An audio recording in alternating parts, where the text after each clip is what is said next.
There's no limits, no fear inside. Pressure creates the ones who survive. If your dream is real, then prove it today. Legends aren't born, they're built this way. Excel with us, family. You raise the standards, raise the bar, because ordinary won't take you far. Excel with us. Every rep, every choice, every day. Every rep, every choice, every day. Every rep, every choice, every day. Excel with us. The future. Hey guys, I'm Chelsea Tyrrell. I'm really excited to be here today on behalf of XL Sports Media. Today we're here with none other than one of my favourite NRLW players, Jordyn Preston. Hey Jordyn, thanks for joining us today. Hi, no worries. So we're going to get right into it. Where are you from? How old were you when you started playing any sport? So I'm from Nowra, town on the south coast. I started playing, I started swimming. Yeah. Started really young, ended up being a state swimmer all through primary school and the start of high school. My first team sport was soccer. I grew up in a house that backed out onto a soccer field, and I used to jump on my trampoline and see all these little soccer players, and I was like, I want to do that. I want to be a famous soccer player. But then when I turned 10, I think, my dad took me down to the rugby league fields down at Bombardary Swamp Rats, and that was the end of that. I played there for 2 years until I was too old to play with the boys, and then moved on to league tag when it came in about 14. So how did you then go into the pathway systems? So we had a comp down my way. It was called the November 9s comp, and that was pretty much they selected you from that to go into Lisa Fiola, Tarsha Gale and all that. So it was every weekend of November, played in that, got selected into Lisa Fiola, which at the time was just like a gala day thing. We trained once a month, and then as it got closer, we trained like twice a week, and then just did a big gala day at the end. So you played that, and then the following year again went into November 9s and got selected for Tarsha Gale. And then moved on, stayed in that system for about 3 years, and then went on to Harvey's and Nice. NRLW. Yeah. Okay, I want to know, what positions did you play when you were younger, and how's your journey been with your positions? Have you?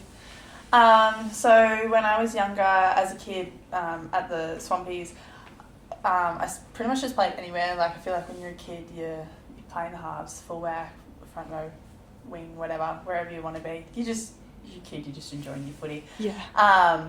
But when I came into the systems, I first came into Lisa Fiola as a fullback, and then Tarsha Gale got moved into the centres, and then the following season went into the back row, and then season after that back into the centres. Played my first year of Harvey's in the centres, and then the following year got shifted back into the back row, and then made the NRLW Dragons team, debuted on the wing. The following year, signed with Canberra Raiders and club debuted in the front row. Wait, so you went from debuting as a winger, then moving to the Canberra Raiders, you went to a prop? Yes. So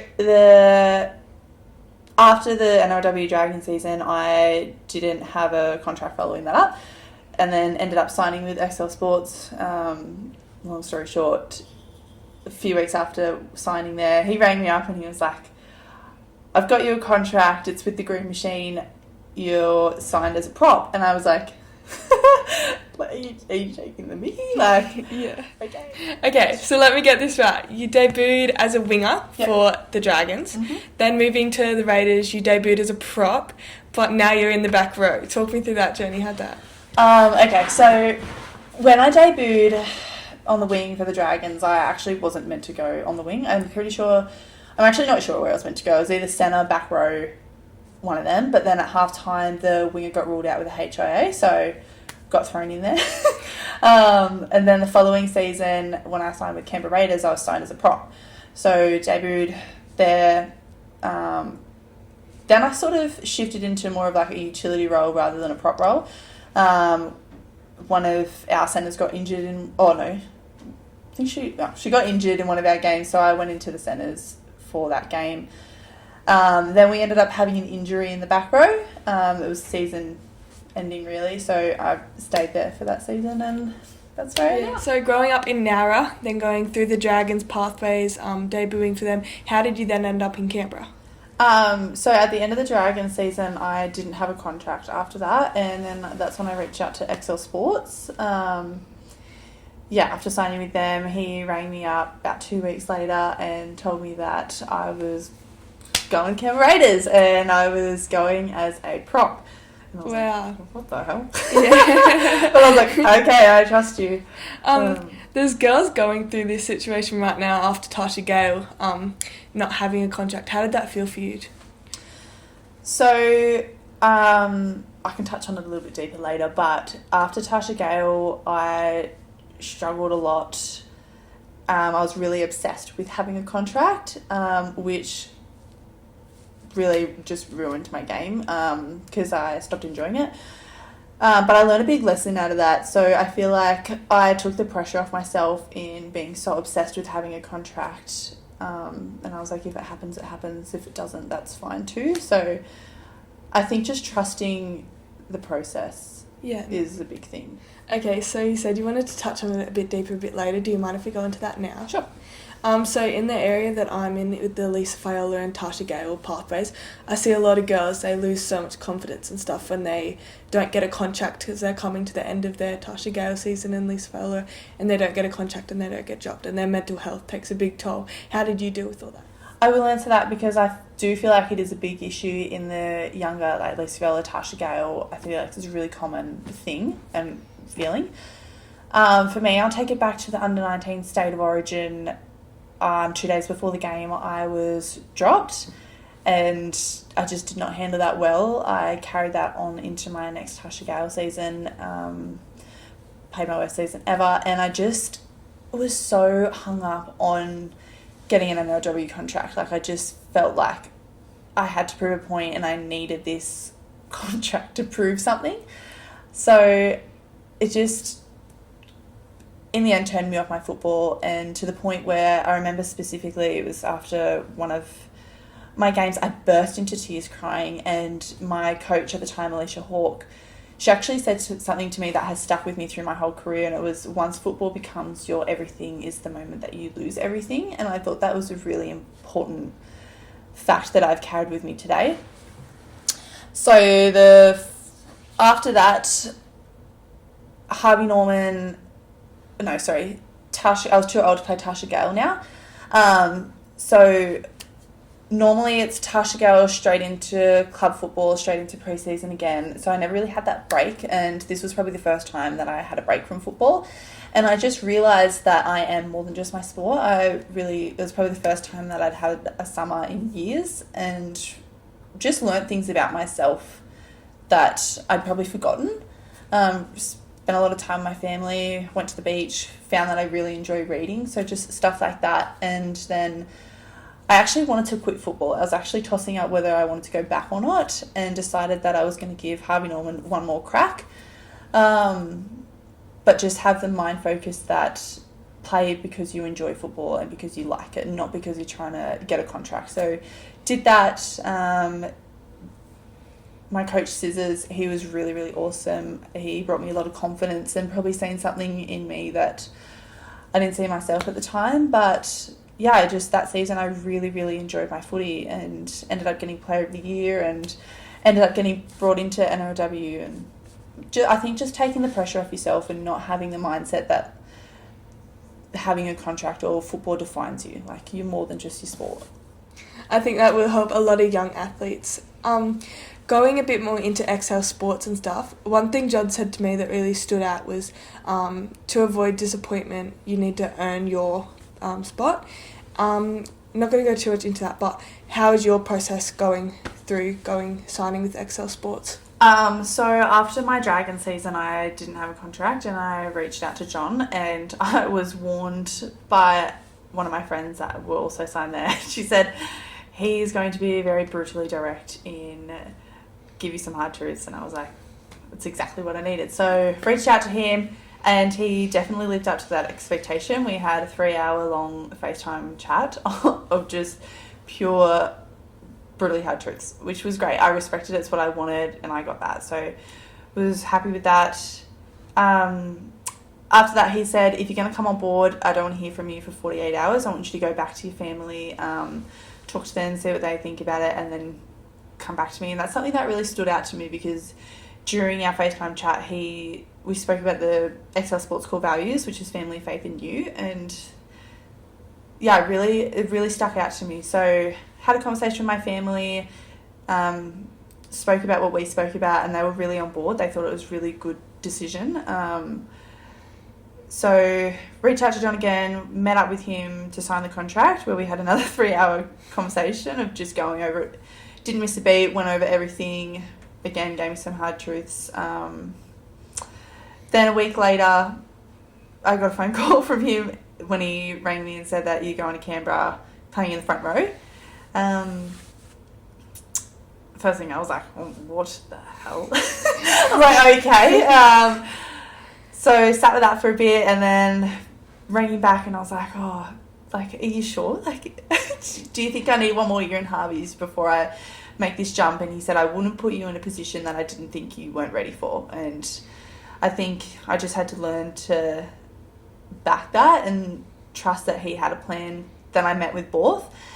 We spoke about it all, and I really liked what he had to say. He backed me, and yeah, I was happy with that. So followed that through. Hang on, and then didn't you go to win the Coaches Award at the end of the year? Yes, I did. It was actually funny. I got that award, and then the NRLW coach Dick, he went up to give the award to the boys, and he got up there and he was like, I like to call this the Teacher's Pet Award, and I was like, oh. But yeah, I did win that, I was actually really surprised by it, but yeah. And then I ended up getting a 2-year extension too, so not bad for someone that should think that who questioned whether I was ready for it or not. So I'm in the Raiders pathway, in the junior pathway at the moment, and I'm really enjoying it. But you being an NRLW, how's the experience with that at the Canberra Raiders? So I absolutely love it at the Canberra Raiders. When I first met with Borth, he met me down in the cafe at Gerringong, where we had a chat, and I loved everything that he had to say. It made me really excited to come down. I felt really comfortable straight off the bat. So after that, he wanted me to bring all my family down to come and have a look at HQ, and then we went out for, again, like a late breakfast, where we sat down and spoke, and again, my family loved HQ, loved what they had to say, and they felt comfortable that I was going to be in that environment, in that space. So then, yeah, moving forward into my first day at the Raiders and meeting the team and stuff, the minute I walked in, I was just so welcomed. Like, it felt like I had been there forever. Like, immediately the girls introduced themselves, gave me big hugs, and it was just really safe environment to be in. And it's been like that from there till now. Like, the culture that we've worked really hard, and Borth's really big on creating culture and safe space and stuff like that. It's a really, really good group, and I'm really happy there. Even now, like, I know that I could go to any one of them girls with a problem, and they would immediately drop everything to try and help me. Like, Mimes the other week rang me up, was checking in, seeing how I was doing. We went out for dinner and had a great chat. Just stuff like that. Like, I feel like it's really safe space. I'm really happy with where I am. Okay, in your life, who is the most influential people to you? Definitely my family. I 110% would not be here today without them. Like, mum, dad, my partner Kai, my sister, even my extended family. Like, they are so supportive, and I just absolutely love and adore them. They're the first people that I look for when I run out of that tunnel. They're the first people I go and see after the game, and yeah, I can't touch on it more. I just absolutely love and adore them. You've mentioned a few coaches today. Is there any coaches you would like to give a special mention or a thank you to? Well, first I want to thank any coach that I've ever had, whether it is my under-10s Bombardier Swamp Rats coach or my league tag coach from Tribes Stingrays. But probably the first one is my dad. My dad was one of my coaches in my younger years, and he taught me a lot. My biggest one was probably patience. We used to butt heads a lot, which we laugh about now, but grateful for him and that experience. My Tarsha Gale coach, Alicia Hawke, she taught me a lot on the field, but a lot off the field as well, like I touched on before, which I'm again grateful for. Scissors, who my Harvey Norman coach, he helped me transition into a back rower, helped me find my love for the game again, and yeah, really thankful for him. And Borth now at the Canberra Raiders, he has helped me so much in my game. He just really backs me, and for that I'm really grateful and really happy, and yeah, can't thank them enough. Wouldn't be here today without them. Alright, coming into the end of our interview now, we got fun questions, rapid fire, here we go. Okay. Alright, favourite colour? Pink. Pink. Nice. What is your favourite food? Favourite food? Ice cream. Ice cream, sushi, Thai, I don't know, just pizza. Yeah, so everything? Everything but seafood. Sushi? You said sushi. Yeah, I love sushi. You do not. I do! Oh, you don't like sashimi. Sorry. No, I don't. Yeah, sorry. I don't like his Slimy. raw fish that he tried Slimy. to get me to eat. It's like picking up a goldfish out of a fish Here you tank go. and swallowing it. Oh, nah. It's terrible. Okay, what's your game day ritual? I actually don't have a game day ritual because I just don't like to give myself an excuse. Like, if my game day ritual doesn't go to plan, I don't want to be like, I played crap because my game day ritual fell through. So I don't really have one. But I do, like, as soon as I walk into the sheds, I do like to switch on and do my warm-up and stretch and all that. Yeah. That's about it. What about a game day song? You got a game day song? Yeah, I have a game day song. This looks like it's going to be good. Yeah, do you want to hear it? 'Cause Yeah, play it. I get it for you. Oh, this is going to be great. It's great. I don't know. John hates it. I don't even know what it is yet. It's What You Waiting For, Gwen Oh Stefani. my god. Okay, but the start's weird. You gotta just. Is this to pump you up for the game, is it? Yeah. I'm really It pumped really up for the game. speaks to me. Chelsea, do not do that. That's probably Wait, not not for this them. part. Not this part. You tune it. Do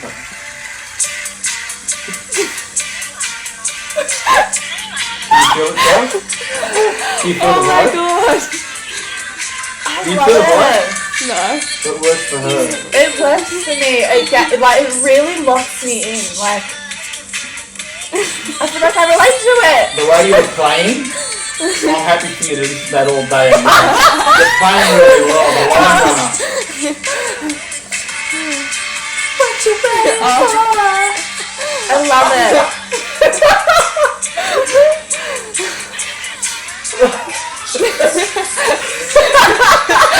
Chelsea, next question. Anyways, Moving on. That was painful. But it worked. I love it. Line I runner. really love it. The it nickname works. is Line Runner. Yeah. Oh, Okay, anyways. let's go. Favourite pet? Oh, that's harsh. I can't. Do you have any pets? Yeah, I do. I have 3. So I Okay. have a dog that I absolutely love and adore. He is my eldest. Then I have a rabbit, and she's spoiled because she's the only girl. My dad pretends like he doesn't love her, but oh my god, don't do anything to the rabbit. God, she needs a carrot immediately. That's what he's like. And then my bird. Okay, my dad actually does hate the bird because the bird he tolerates me, loves my mum, hates my dad and my partner. Absolutely hates them. Like, charges. If he's on the ground, he sprints at their toes to try and get them. It's really funny. So he's the spoiled brat. I've got a question for you. Yeah. I want to know, after the game, do you recognise how important it is to go see some fans and take photos and what it means to them?